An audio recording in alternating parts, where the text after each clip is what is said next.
বলতে বলতে 6 দিন চলে গেল। আজকে ষষ্ঠ দিন আমাদের ভ্যাকেশনের। সকালে ঘুম থেকে ওঠার পর নাস্তা খাচ্ছিলাম এবং নাস্তা খেতে খেতে আজকে নতুন প্ল্যান।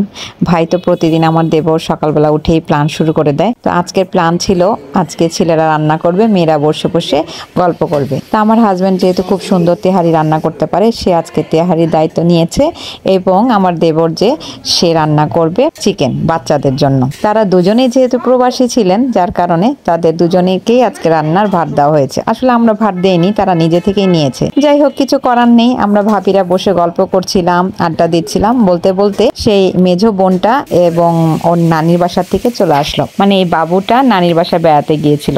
সে চলে আসার পরে আমরা ওকে মিস করছিলাম, ফোন করে ডেকে নিয়ে এসেছি এবং আমার ওই ছোট ননদ যে তাকেও ডেকে নিয়ে এসেছি, কারণ দুলাভাইয়ের হাতের তেহারি খাওয়ার জন্য সবাই চলে আসলাম একসাথে বসে খাওয়া দাওয়া করে তারপর যাব বাইরে। এটা আগে প্ল্যান করা ছিল, যার কারণে আমি আগে থেকেই রেডি হয়েছিলাম, গোসল করে তারপর নামাজ পড়ে একদম রেডি হয়ে বসেছিলাম। যাই হোক, তারপর আমরা খাওয়া দাওয়া করব। এই তো তেহারি রান্না করা শেষ। আমার দেবর খুব সুন্দর করে তেহারিটা ওপেন করলো এবং সে যে চিকেন রান্না করেছে সেটাও দেখালো। এরপর আমরা খাওয়া দাওয়া করব। তো সে আমাদের হেল্প করছিল, গরম গরম তেহারিটা একদম ঘরে নিয়ে আসছিল। আমরা আসলে সবাই মিলে একসাথে বসবো, যার কারণে আমার দেবর সবসময় বেডে সবাইকে একসাথে নিয়েই বসতো। না হলে আমরা ডাইনিং টেবিলে বসতে পারতাম, কিন্তু এটাই আসলে আনন্দ, সবাই মিলে একসাথে বসবো। প্রথম দিন থেকেই বলেছি আমরা একসাথে বসবো, এর জন্য এভাবে বসে খাওয়া দাওয়া আমাদের প্রতিদিন। যাই হোক, তেহারি রান্নাটা অনেক মজা হয়েছিল। এটা আমার কথা না, যেহেতু আমার হাজব্যান্ডের রান্না তাহলে আমি তো ভালো বলবোই, কিন্তু সবাই খুবই প্রশংসা করেছে এবং তেহারিটা আসলেও সত্যি বলতে গেলে অনেক মজা হয়েছিল। খালাম্মাও খুব পছন্দ করেছে, সবাই এতটাই প্রশংসা করেছে যে সবাই অনেক মজা করে করে খেয়েছে। এমনকি মানে ভাবির যে মায়ের বাসা সেখানেও পাঠিয়ে দেওয়া হয়েছিল। যাই হোক, তারপর আমরা রেডি হয়ে সবাই মিলে একসাথে বের হয়ে গেলাম। 2 মিনিটের রাস্তা, বেশি দূর না, একদম কাছে একটা বাড়িতে নিয়ে যাবে আজকে আমার দেবর, যার কারণে আমরা রেডি হয়ে হেঁটে হেঁটেই চলে যাচ্ছিলাম। এতটাই কাছে যে হেঁটে গেলে মাত্র 2 থেকে 3 মিনিট লাগে। যাই হোক, তারপর আস্তে আস্তে আমরা সামনের দিকে এগিয়ে যাচ্ছি। আমার সাথে ছিল খালাম্মা এবং ভাবি, বাচ্চারা। আগেই ছেলেরা সবাই চলে গিয়েছে। যে বাড়িতে আমরা যাব সেটা অনেক সুন্দর এবং সেখানে আগে থেকেই বলে রাখা দরকার, এজন্য আমার দেবর তারা আগে থেকেই বলে রেখেছিল, এর জন্য তারা আগেই চলে গিয়েছিল ওখানে। তারপরে আমরা মহিলারা যারা ছিলাম তারা আস্তে আস্তেই চলে যাচ্ছিলাম বাড়িটাতে। মাশাআল্লাহ, অনেক সুন্দর করে বাড়িটি তৈরি করা হয়েছে এবং বাড়িটি যে তৈরি করেছেন, যে বাড়ির যে ওনার ছিল, তার নাম হচ্ছে বালিগাঁও ইউনিয়ন পরিষদের যে চেয়ারম্যান তার ছোট ভাইয়ের বাড়ি। চেয়ারম্যানের যে ছোট ভাই মানে মিরাজ ভাই, সে এই বাড়িটি তৈরি করেছে অনেক সুন্দর করে এবং বাড়িটি নয়াগাঁওতে অবস্থিত। এত সুন্দর বাড়ি, এত সুন্দর করে সাজানো, তার রুচির প্রশংসা করা যায়, মানে বলা বাহুল্য। কারণ এত সুন্দর করে বাড়িটি তৈরি করেছে, আমার কাছে এতটা ভালো লেগেছে। আমার কাছে বলে না, সবার কাছেই ভালো লাগবে।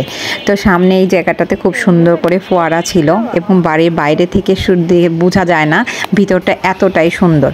গেটটা এত সুন্দর করে তৈরি করেছে এবং এ পাশটা ছিল যারা কেয়ারটেকার তাদের জন্য বাড়ি। যাই হোক, বাইরের দিকের থেকে আমি আস্তে আস্তে বাম সাইড থেকেই ঘোরা শুরু করলাম। এটা ছিল কেয়ারটেকার যারা থাকে তাদের জন্য এই বাড়িটি তৈরি করা হয়েছে। তারা এই সাইডে সবসময় থাকবে এবং দেখাশোনা করবে, পুরো বাড়িটা পরিচর্যা করবে। তাদের জন্য এত সুন্দর করে পরিবেশ তৈরি করেছে তিনি।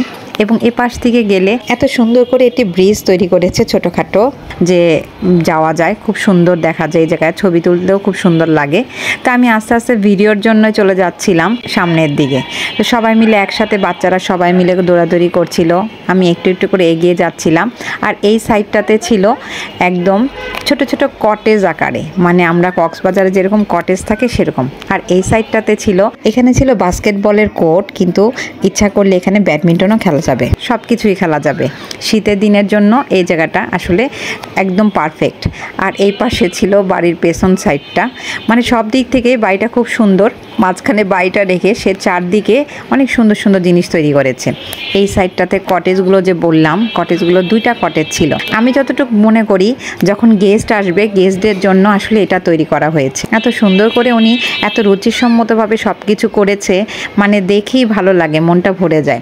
খুব সুন্দর করে বাড়িটি সাজানো হয়েছে, আমার কাছে খুব ভালো লেগেছে। আমি যেই দিক থেকে দিকে যাচ্ছিলাম সেই দিক থেকে সোজা গেলে বাম সাইডে একটি সুন্দর স্টেজের মতো করা হয়েছে। আমি যতটুকু ভাবছি এই স্টেজটা মানে কোনো প্রোগ্রাম হলে এখানে যাতে স্টেজ সাজানো যায় এবং এই জায়গাটাতেও যেন একটা স্টেজ প্রোগ্রাম করা যায় সেটা চিন্তা মাথায় রেখে সেই কাজটি করেছে। আমি আসলে জানি না তার মাথায় কী ছিল, কিন্তু আমি যতটুকু ভেবেছি হয়তো সেটাই হবে। আর এই জায়গাটা খুব সুন্দর, এটাও সে খুব সুন্দরভাবে করেছে যাতে এখানে খুব সুন্দরভাবে কোনো প্রোগ্রাম করা যায়। যাই হোক, আমার কাছে ভালো লাগছিল। আমি একটু একটু করে ছোট ছোট করে ভিডিও ক্লিপ নিয়ে নিচ্ছিলাম।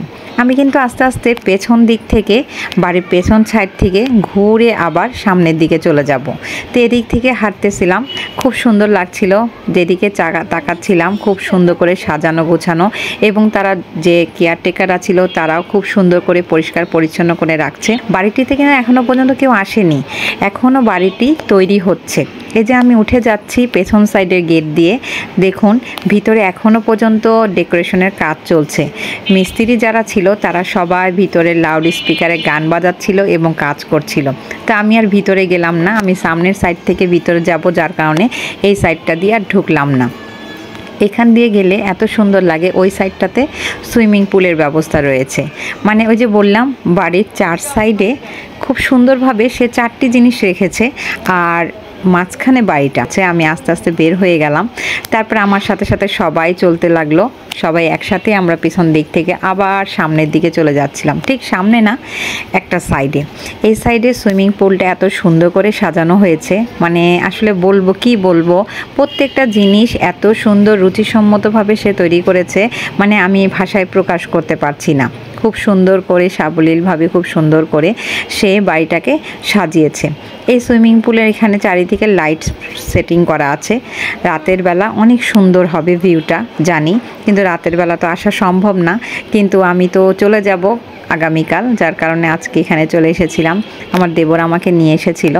যাই হোক, তারপর আমরা এখানে আবারও কিছুক্ষণ ভিডিও করলাম। এখানে অনেক কিছুই কাজ বাকি রয়েছে, এখনও পর্যন্ত অনেক কাজই বাকি। তো আমরা একটু একটু করে ঘুরে ঘুরে দেখছিলাম, এবং আমি তো ভিডিও নিব, তারপর ছবি তুলবো, এটা তো আমার কাজই। যাই হোক, তারপর আস্তে আস্তে বাড়ির ওই সাইডটাতে চলে গেলাম। এদিক থেকেও আমি এই গেটটার সামনে, চারিদিকে চারটা গেট রয়েছে, চার সাইড থেকেই ঢোকা যায়, খুব সুন্দর করে সাজানো হয়েছে। তো এটা ছিল বাম সাইডের গেটটা, এখান দিয়েও ভিতরে ঢোকানো যায়, কিন্তু আমি আসলে ভিতরে ঢুকিনি, কারণ এখান থেকেও কাজ করছে মিস্ত্রিরা, ঢোকা যাবে না, আর দেখাটাও ওইভাবে সুন্দর হবে না। এর জন্য সামনের দিক থেকে ঢুকবো বলে এখান থেকে একটুখানি জাস্ট ছোট্ট করে একটা ভিডিও নিচ্ছিলাম। আমার কাছে ভালো লাগছিল তার প্রত্যেকটা জায়গায়, প্রতিটা কর্নারে কর্নারে এত সুন্দরভাবে এত রুচিসম্মত জিনিসগুলো সে সাজিয়েছে, মানে এখানে আর কিছু বলার ভাষাই নেই। যাই হোক, আমি আস্তে আস্তে সামনের দিকে চলে যাচ্ছি। এই সাইডটাতেও খুব সুন্দর করে কাজ চলছে সামনের দিকটাতে। তা আমি আস্তে আস্তে বাড়ির সামনের দিকে চলে যাচ্ছিলাম, আমার কাছে খুব ভালো লাগছিল। তারপরে হেঁটে হেঁটে সামনের দিকে গিয়ে সামনের যে গেট, মানে মেন গেট যেটা, সেটা দিয়ে আমি আস্তে আস্তে ভিতরের দিকে চলে গেলাম।